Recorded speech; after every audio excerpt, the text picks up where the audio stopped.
Hi, this is Knut Jensen. And I'm panicked about my portfolio.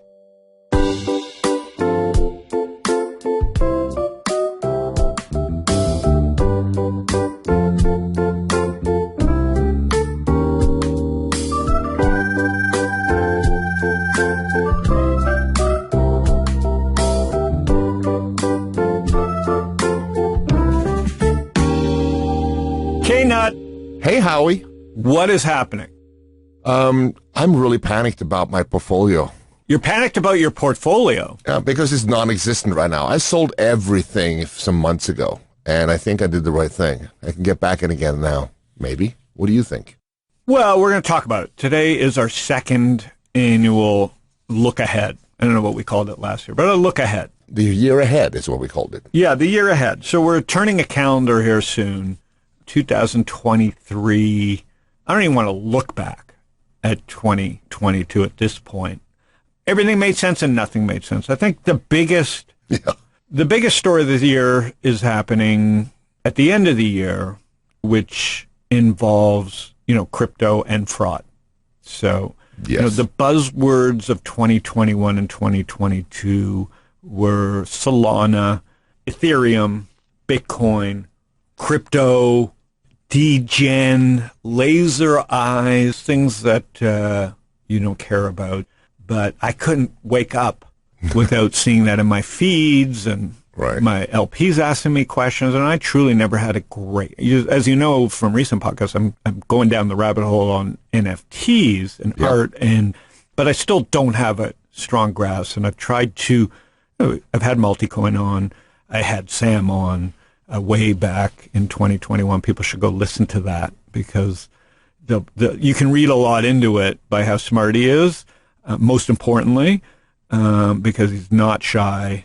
He's playing shy now, but he ain't dumb if you listen to the podcast, right? He knew what he was doing all the time. You listen to it? I did. Yeah. So 2022 will be remembered for many things, obviously the midterms, but it'll be remembered for fraud because it's shaken the foundation of a few things. Crypto, of this media thing, like whose fault is this? In the end, fraud is fraud. If someone wakes up every morning to take advantage of you, it's hard. Like if someone that's their sole, the intent is very hard to pick up on. So. A lot of people are pointing fingers. I'm just mad at myself for playing my little part in this, but man, I'm over and done with that. Like, I'm not never was a shill of the corporation or took money for the show. I just was a big fan of the brand, and we had, so that is the shocker, would you say? Yeah, it's a definite shocker. Well, just the amount of discussion that led to just this amount of nothingness. Yeah. The attention for what this has been a fucking waste of my time. Yeah. Well, it's what we talked about in the Sammy Issa episode from a few weeks ago, where he talks about how this really makes the need for legislation so much more important. Yeah. And I love Sam, and I love talking to people about that. But if I take 1,000 foot back, because we live in the States, you don't live in Europe anymore. No. And the States has different issues. We're not fleeing. People are fleeing to us. Right. So if you're fleeing to the United States, I agree. The cloud and crypto and some kind of digital wallet makes all the sense in the world. But I'm not fleeing anywhere. Venmo and Square and paying my dog sitter, it ain't broken. Crypto's not 10 times better. That was always been why I invested indirectly through funds. Right.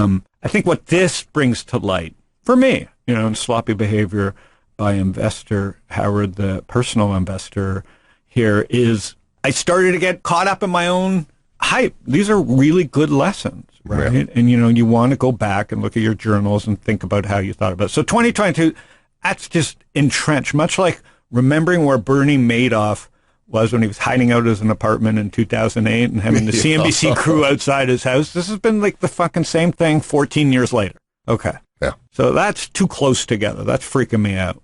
And 2008 came after 2000, the internet bubble. So we're repeating these same mistakes. we're ending 2022 on a terrible, terrible note. The markets, if you're a tech person like me and a growth person, it's just been the worst. No one's been worse than Cathie Wood, because the emperor has no clothes and the tide washed down. It's your one-trick pony. And if you want to pick 5 things and just bet your whole life on it, it can work, and then it can unwind, very badly. So this has just been a year of hell for anybody who had strong opinions about tech. Okay? Yep. And we will go down as fraud. There is the other side, and I talked to thousands of people on the blog and on my podcast, and obviously my LPs, and I have, we, like you being from Europe and all our friends from around the world that are LPs and read our letters and call in and talk to us, and me calling out that a lot of people from the old world just had great years. They doesn't feel like they had a good year. But because they're in the industrial business or in the commodity business, or we've talked about in the more traditional investment. The more traditional investment. You work for Pepsi. This has been a home run year. You don't even know what's going on in the real world. So, it's much worse than it really is for a lot of the population. Meaning a lot of the population, their market, if they own the Dow or industrials or old school commodity businesses and energy in the energy industry, it's been an okay year, if not great. Right. Solid. Yeah. So in the look ahead, I want to think about what happened in 2022 and what could happen in 2023. And there's no guess. It's just you and me riffing. So the landscape right now, the mood is bad. I think Charlie, my pal Charlie Bilello was saying we're at a record number of weeks where the Bears outnumber the Bulls. So it's 36 weeks in a row. That's a record. So the mood is shit. Yep. You yourself said you, despite my advice, sold everything. Not my advice. I didn't say not to sell. You didn't really have. But you just woke up one day and... I had a gut feeling for a while, and I should have followed it a few weeks earlier. But then finally, it was like, no, this is it. I just need to get out of this, and we'll reset at some point. Okay. So people, you are people. You are regular people, right? Like you have access to ask people. You just woke up one day and just pulled the trigger yourself. And that's what I said. Bears outnumber Bulls 36 weeks in a row. Generally, that's bullish, just so you know. I'm trying to go through some reasons to be optimistic. It's been super bearish. Plus, fraud is bad. This is going to take a while to clean up, but the lawyers will do this and the accounts will do this. So it's exposed. It's in the sunlight. I mean, it's not exposed the way you and I want it to be exposed. The media is still calling FTX what are they calling it? They call it an empire. And I'm like, and empires don't fall at the flick of a finger based on a tweet, right? That's not how empires fall. Empires fall after years of decay, suddenly and then all of a sudden. This was not that. This was just like you wake up one day and it was a fraud. It wasn't like we woke up one day and Apple was shut down and we couldn't get it on our phones. This was like a tragic case of stealing and fraud, but and I don't know if it's cornered or not, but it's in the sunlight right now. Yeah. It's going to be hard to pull this same fraud off again. Fool me 7 times, it's hard to fool me the 8th time. So I like that. So mood is pretty bleak, especially in growth, and a lot of the fraud is exposed, which will get rid of the tourists, as we like to say. And then the other big story, besides fraud, is interest rates this year. Okay, so the double whammy this year was inflation. Was inflation and then interest rates. So those are the first two. That's what 2022. We end with fraud, but we began with first inflation doesn't matter, or it's transitory, and we've had Ben on a few times. Right. And then it was interest rates. Okay, to the point where Powell said he may only raise 50 basis points.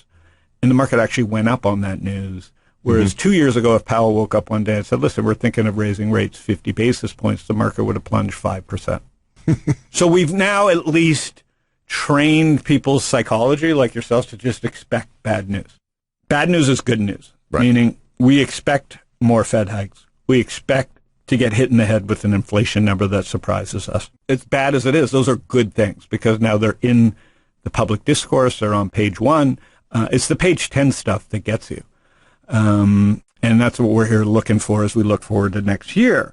So I would frame this year as the next bull market. What I've been telling our LPs is, our job at Social Leverage and talking to you and working on my Momentum Mondays every week is what does the next bull market look like? So that's what I'm looking for. We've got inflation. Mm-hmm. We have higher interest rates. And, we have a high growth in disarray. And it's exposed many flaws in the system, from sloppy VC behavior to, that's a big one. There's being too much money out there chasing too few good ideas. Okay, so now that we're in this bear market and maybe potentially even coming out of it, what will the next one look like, And so we need to talk to the young people, which we'll start doing again soon here in the new year, and see what everybody's excited about. Is there anything that you see hanging on the wall, anything that you're fidgeting with in audio or in the computer, anything that has any new toys in Knutville that you've been playing with? I'm actually toying with the idea of trying to have you and I remote from each other just to try it out, having you in the studio with this equipment and me somewhere else in the world. Well, that shouldn't be hard. No, other than the sound and quality. It's doable. Right. It's completely doable. Yeah. So technology solves those problems. Yes. Remote work, better quality, easier to edit, all those things. So that's working. That machines are doing their thing there. Oh yeah. And it's making your job a little more able to, instead of us being in this padded room. Yeah. And this whole trend towards more podcasting created some great new web-based software that's just been incredible. Okay. So there you have it. So in your own area of expertise, things are getting easier? Yes, they are. Yeah. Like the quality of what we do is pretty high. Even if you don't like the content, the quality of the actual product with the sound mixing and everything else is getting up there. So the next bull market is something that we're thinking about. Right. Okay. So that's all, I call it TNBM, but we're looking. Now, what most people think is the recency bias, Knut, which is and this is nobody's fault. This is just behavioral thing, is you go back to what you remember. Well, the bear market and internet stocks look like this, and the great financial crisis looked like this, and the pandemic crisis look like this. So you start getting comfortable and you start kind of projecting what the next trend will be. And so everybody's just for sure it's going to be tech. And, that's gotten us in trouble for the last few years because, the pandemic, what didn't kill us made us stronger, right? The pandemic proved to be a bit of a head fake, meaning people just decided to go back to work. People, we somehow, despite all the fighting, checks got written, good or bad, and we kicked the can and people were somewhat productive. Okay. Mm-hmm. So tech feels like that savior. And then came, because, of narratives, which are an important part of the next bull market, because, you had this humongous global traffic accident, which was, a tragedy of COVID, and not everybody died, we picked ourselves up and said, well, then let's party. Right. We're headed to the roaring 20s. If we're not dead, it must be the roaring 20s. And that proved to be the problem, right? The narrative got spun, the capital got raised, the Fed was easing, and people do their thing. Behaviorally, the investors lapped up the money, raised the money, and invested it poorly. So we have this huge misdirection. So I think tech, I don't trust the same people that I trusted, or my list of who I trust is changing, and it's thinned out, meaning narratives got spun out of control. And so I don't trust the same gatekeepers. That includes A16Z, right? That includes Ed Dreesen and crew that did their job. They did their job as an entity. They raised lots of money because they could, and then spun new narratives around crypto and now AI because they have to put that money to work. So be careful who, I became so reliant on 3 or 4 people for my trends, and that caught me, right? Because you're only looking for validation from 3 or 4 data points. That makes sense. And so now my spider tingly senses are back to, that's why we had Lewis on and Ben Huntmore and Jim O'Shaughnessy. I want to talk to older people who have and by older people, I mean people my age, but because I have started to not trust my own instincts because my filters are off, right? When you start making mistakes, you have to start questioning your filters or cleaning them up or curating them. I mean, that's the phase I'm at as I look at this, where we're going next. So as we enter 2023, like we said, high inflation, or at least inflation, we have interest rates, at 5%, mortgages at 6 and change, and then you have fraud. And then you have what is the next? Who are these false prophets? Kathy Woods, the Mark Andreessen. They're not dumb, but can we just easily back up the truck to what these people said? So I'm a little more skeptical of that. And so, the easiest trend to go into the next bull market is what's worked this year. And that is Norway's own oil. Yeah. Traditional stuff. Maybe traditional stuff's just back, and they call it value. We've talked about that a little bit, but just, value. I don't like that word because value is in the eye of the beholder. Growth is growth. You can measure it, and it's exciting. Value is, what's valuable to me may not be valuable to you. And so what makes value hard for me, Knut, is that I need a catalyst. Like, okay, you say this is $2. We all agree it's $2. Why will it be $3? Mm-hmm. When something's growing, it's much easier to tell a story. And so what I need is, some catalyst. And right now, the catalyst is what's working. This is how trends work. What is working tends to keep working. So as we head into the new year, it looks like traditional finance, just the old boring bank deposits and spreads that banks make by lending out money at a higher rate than they have to pay, right, for that money is a hell of a good business. Yep. Right? If you have $1 million in Schwab, or let's say I have $10 million in a bank account, and I'm earning 0%, which is the way it was for 10 years, and the bank's lending it out at 10%. Yeah. It's a pretty good business where they pay me great 0. Business for them. Okay. As the rates go up, their margins actually improve. If the customer doesn't know that they can get 4% and they're still paying 0%, they can lend it at 13%. It's the spread. It's the spread, baby. So financials are just benefiting from the spread. And I'll tell you like an anecdote about financials because as much I hate them. I can't tell the difference between Schwab, Goldman Sachs, JP Morgan, Wells Fargo, Capital One. I hate them all. They're conglomerates. They may not be complete frauds, but we don't trust them. So it's very hard for me to dig in and go, okay, Schwab is better than this brokerage, or Goldman's better than JP Morgan, or Wells Fargo is better than Bank of America. But I do know that spreads are working in their favor, and that crypto, their competitor, is taken out to the woodshed and beat up. So if anything, there's going to be more regulation, which helps their moats. So as much as we hate to say it, they're in a very strong position. So the catalyst there would be more of the same. The other thing that of interest here is, we invest in a lot of startups, Knut, as you know, and a lot of my startups that have 40, 50, 60 million in cash sitting on there. This was not a problem 20 years ago or 15 years ago as we entered the great financial crisis. But a lot of these companies have 3-4 years of money on their balance sheet. And guess what? Silicon Valley Bank's paying them 0 or 1%. They're not going to call you and say you can make a 4% in a treasury. Exactly. It's not so much that it's illegal or weird. It's just that there's not enough knowledge. There's so much money that is being improperly managed that banks just have all this runway in front of them. Right? Is it safe to say that they have their own interests much more at heart than their clients' interests? Correct. It's not illegal what they do. It's just a breakdown in communication. So you have these young founders. They don't have the governance. If you set a board meeting and you see that your CEO has $60 million in the bank account, the first question is, how much do you need this year? Well, let's keep that. And then what's the risk-free rate in a treasury bill? And we're not even asking those questions. So I think the financials are in a good spot. Do I want to own banks? No. So I invest in startups and bonds. But in the stock market, which we're talking about right now, I think what's worked, I just will assume continues to work.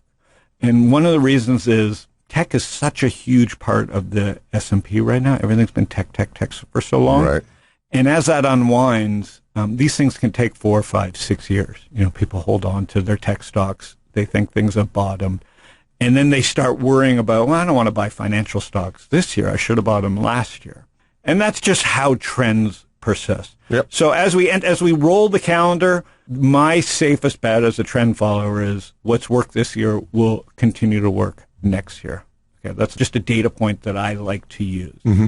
And so that just goes to don't fight the trend. Don't triple down on your tech stocks here. Don't double down on tech stocks, which we've seen Kathy Wood and a lot of people do, you try and find the least resistant path to getting back to break even. So industrials, financials, certain tech, of course, biotech looks very strong. So anyways, it's easy to do that. We have the Momentum Monday show. But, the next bull market in the public markets looks to be something different than this last 10 or 12 years. It looks to be, as we've had Lewis on the show, more about value and more about people feeling safe and not getting screwed over in this wacky tech. And so that's something, for people that like clipping coupons or like owning, consumer brands or drug stocks or defense stocks, or in this case, banks. That stuff's been, and energy. Those things have been working, and I will just continue to assume those are going to work. So I don't have any huge ideas there, other than that tech stocks will probably continue to underperform in a high interest rate environment. So then we move on to the most important part that I think about, which is, seed stage and tech. Right. Stuff that social leverage has been doing for 12 years. So what is the landscape? When you and I started, when Wallstrip, you were involved in Wallstrip early. Yeah, a little bit, yeah. So I remember with those little cameras. I know. Cisco, I forget what the hell they were called. They were like a little hardware product for $500 you had to buy. Cisco ended up buying them, and you could film something, send it to YouTube. This was like 06. Yeah, I remember those. You had to go buy like a little crappy. They were great. They were fantastic. And I think Cisco paid $500 million for it. And there were so many things happening at once. We had YouTube, Google, LinkedIn, we had Twitter, we had Facebook. We had all these incredible companies. We didn't even quite yet have AWS. It was the beginning of AWS. This is 2006, 2007, 2008, 2009, where every day you woke up and tech was a delight. And we didn't even quite yet have the iPhone, which was 2008. Yeah.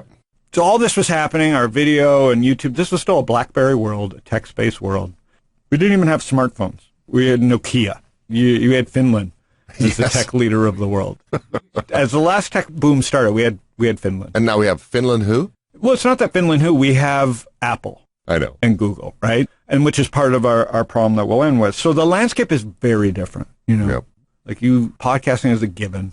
But like podcasting wasn't even a thing right until recently, right? It had been like 14 years just in the dark. So now it's just a given that it's easy and we're going to do it forever. But that doesn't get me excited because that should have been 14 years ago. That's now just life, like water and air. Podcasting is just like air.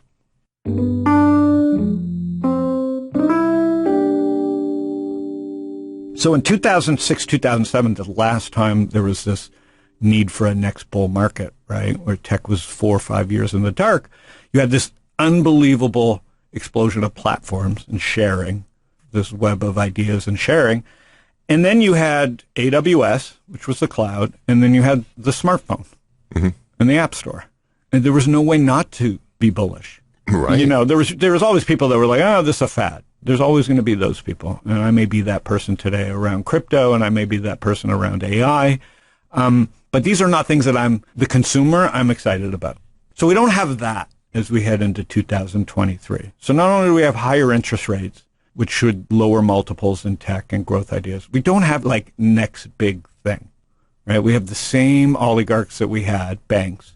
We have new overlords, Apple, Google, Tesla, new forms of bullies, which are the big companies, Microsoft, Amazon, Apple, Google, Tesla. Same oil companies, Exxon's at all-time highs. We have same politicians, it seems. And we have the same banks that we hated in '08, right? So I don't see that bright, shiny object. It's a given, right? So not only that, Apple and Google, and we've talked about it on the show, they control way too much. If they decide to take, even with Twitter, even though I don't believe the rumor, and it was all negotiation, if they decide to take Twitter off the App Store, who do I call? Like, Twitter just doesn't exist. Whether you like Elon or Twitter or not, that's just weird power. Right. That didn't exist in 2006, 2007. Yeah. So as much as we love having Apple as a consumer, it ain't so cool if you want to build something new to have to ask permission and see how Google and Apple feel about things. And in the enterprise world, it's Microsoft. How do they feel about it? Anytime you get close to something called monopoly, you get in trouble. Yeah. So that is also very different, right? And we hated the banks coming out of '08, which led to crypto. But guess what? We hate the new crypto overlords. We hate the degens. We hate the laser eyes. We make fun of them. We're actually pining for a centralized trust. We're pining for regulation, which is just backwards. So even though it may make sense to have regulation, it's not what Howard the investor wants to hear. Right. You know, we had so much looseness. Now we're begging for the thing that we hated 14 years ago about finance. I feel like that's our landscape problem. You have Apple and Google controlling the pipes. You have Microsoft yielding incredible power around the enterprise. You have VCs that I trusted, like hung on their words. I don't know if I trust them. I mean, I know they're smart, but they have so much money. I don't know if what they're saying is a narrative or true, right? Like, yeah. So there's all these new forms of power that have, and Elon Musk, and everybody loves him, but I'm not saying I hate him. I just don't trust him because I don't blame him for buying Twitter. He needs a voice. If I'm him, New York Times and Wall Street Journal, they can write about him all day, every day, and he doesn't have a voice to fight back. You can't blame the richest guy in the world for trying to buy his own media platform. No. Okay. So in that world, Knut, it's not good for people like us because we know that if we get to the next level, we're always going to have this overhang of these overlords that sit amongst us, right? First, we got to pay for the regulation to get to the next stage so that people trust us, which is just expensive.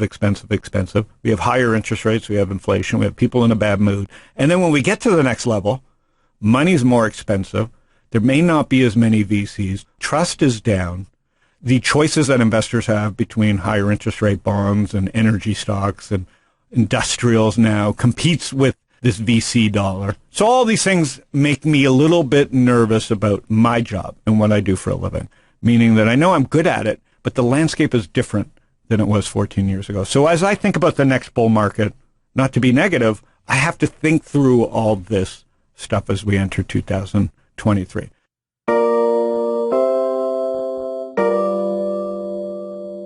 So what do we have on the bright side to end it? So we've talked about the public markets, and now we've talked about what the landscape looks like in tech. We don't have the platforms. We have these overlords.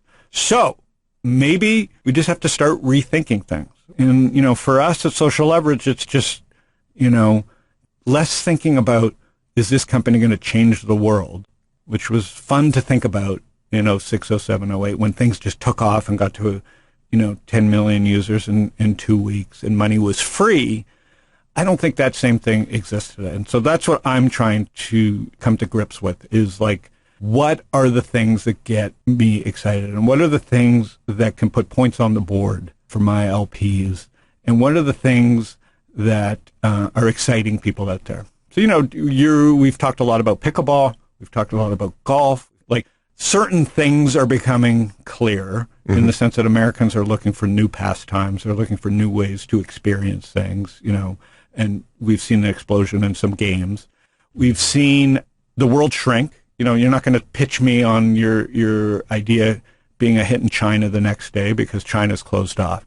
So the world has shrunk, and I think America's dealing with that with like new experiences, right? And if they're new experiences, they're not going to go viral as fast. They're going to require more capital because experience require a lot of capital. It's not something, if you open, a pickleball club in one neighborhood, it's not like software where you can just open up to the world the next day. No. You've got to go find real. So I'm really bullish on like innovation as it pertains to lifestyle, things for the wealthy. But I'm very concerned about things that are about mass appeal because it's harder to reach those audiences. So for me, the next bull market is going to look just completely different in tech. Now, what could change this as we go into 2023? What am I looking for? I'm looking for some action against Microsoft. We went 2022, the big misdirection was Facebook. The government was very focused on Facebook. But as we learned, they weren't the problem. They were just one problem. I think what we're learning now is it's more Apple, Google, Microsoft problem, and that drumbeat's just starting.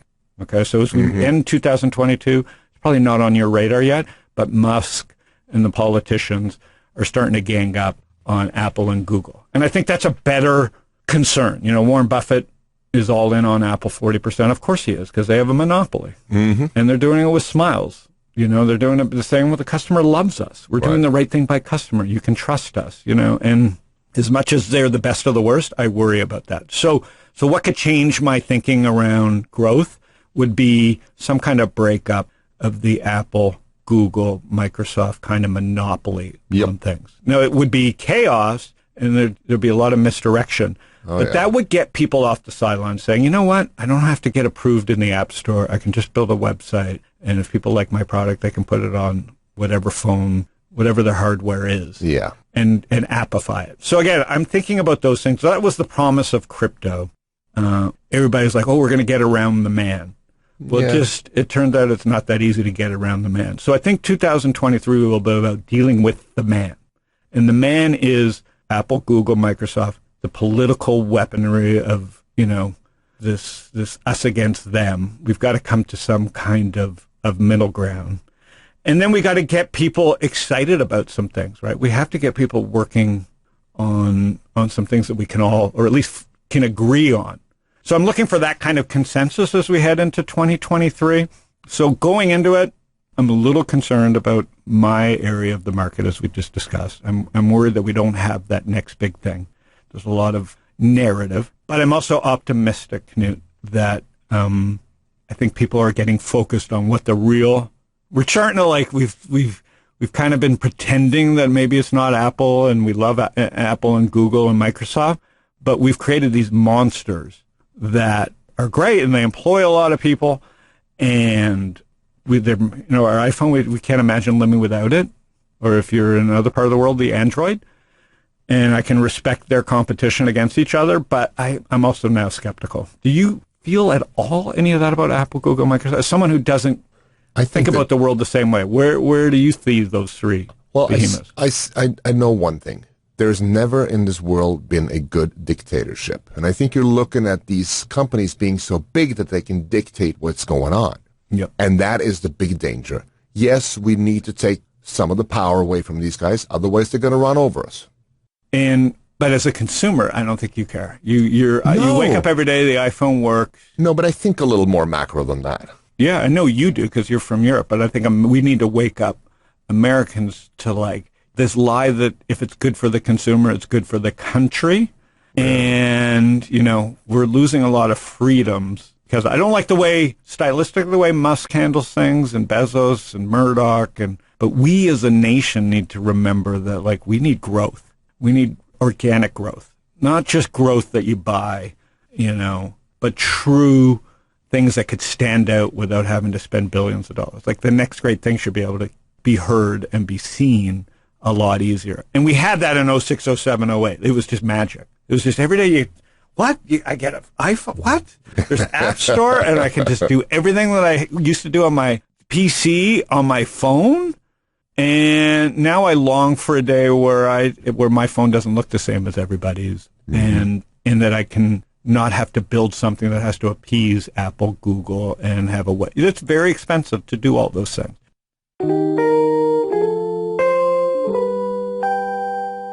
So that's where I'm at, and it's been a great year. Listen, it's been a great year. We've grown the audience. We've had some incredible guests. We've had some really bad ideas. There's some, you know, interviews that I would like to have back, but that's just the risks that we take, right? You will never get anywhere if you never take chances. Yeah, and I think that's the main idea of this is like there's no sure thing. You and I are very skeptical of people who just say this is it, you know.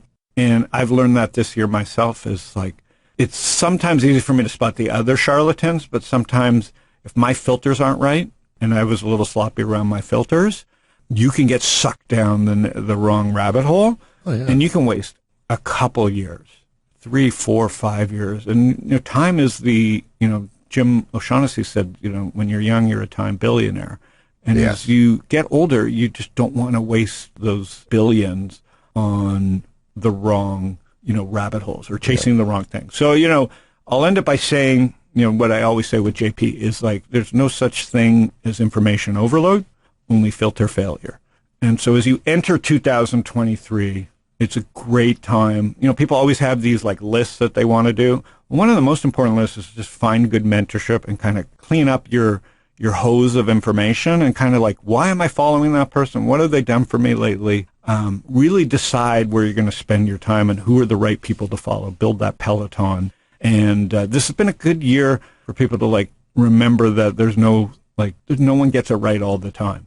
Yep. And now you have to really go back to the basics and find out which people have been through this. And that's why I've kind of gone back to these old friends with you. Like it all, you know why I do it now. Yep. It's like, I got to get back to the fundamentals of like people that have seen these things 10 different ways.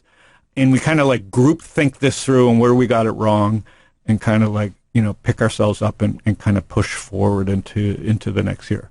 Yep.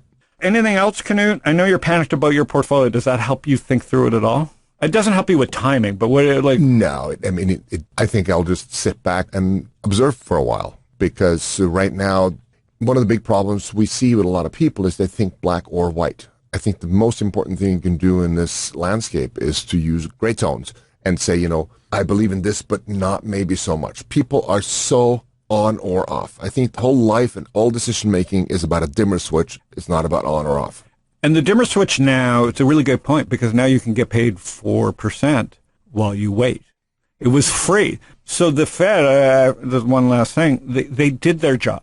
Their job was to like grease the wheels and they did it too well. And they left it on for too long. We can all argue about this till we're blue in the face. The data speaks for itself. Yep. They got you to think black or white. Yes. They got everybody saying, I got to be all in. I got to have laser eyes. I got to be a degen. And guess what?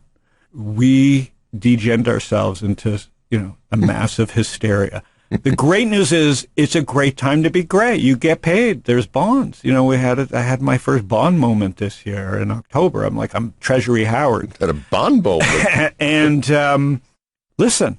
Once you have choices, you have choices. These things, we're not going back to people are going to get comfortable around this 4%. You can get paid while you wait right now, finally. You were not paid forever, so you were forced to be in the market. So that's an important thing. Mm-hmm. The other thing that I forgot to mention is the Fed, like whatever that job was, they did it too well. So as we head into 2023, take a moment to remember a lot of people got sucked into this. And, you got to give yourself a break. You did something that was hard by just saying, I'm out. I don't care what everybody else is making. I don't understand it anymore. I'm just tired of this. And, hopefully you're getting that 4%, at least while you wait. But a lot of people just came in at that last 6 months, the end of last year, beginning of this year, because they were getting 0%. Just at the moment when things were about to turn to get paid to be sitting on the sidelines. So right now we enter 2023, Knut, with the lowest percentage of savings, the lowest percentage of cash in people's accounts. So we enter 2023 with 2%. In March 2020, when I was screaming bullish and we started Panic with Friends, people's cash positions were at 30%. Oh, wow. Yeah. That's quite a difference. So it's quite a difference. And 2% isn't a reason to be panicked. 30% was a better signal that that's why I was excited. People aren't just going to hide out in cash. What worries me, besides inflation, besides interest rates, is the fact that people, for some reason, are all in already. They haven't saved up something like March 2020, right? And so just remember, this next bull market won't look the same, and that's one of the reasons as well. People have just finally plunged, and they haven't done what you've done and sold and said, let me rethink this from the gray zone. So anyways, don't be so hard on yourself, people. I've done that on this show a little bit at the end of the year. Give yourself a break. This is not easy to do. The job here at Panic with Friends is talk to Knut and people and just stay an inch ahead, a week ahead, a month ahead of where trends are by talking to really smart people.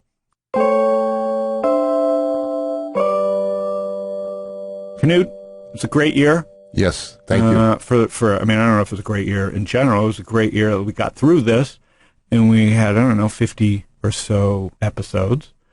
And one every week. And it's as bad a year for my industry. As good as it's been, this was shit. Yeah.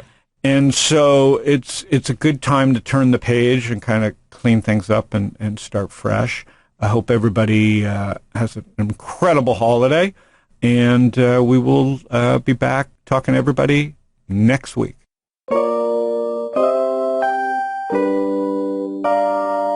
Howard Lindzen is the founder and general partner at Social Leverage.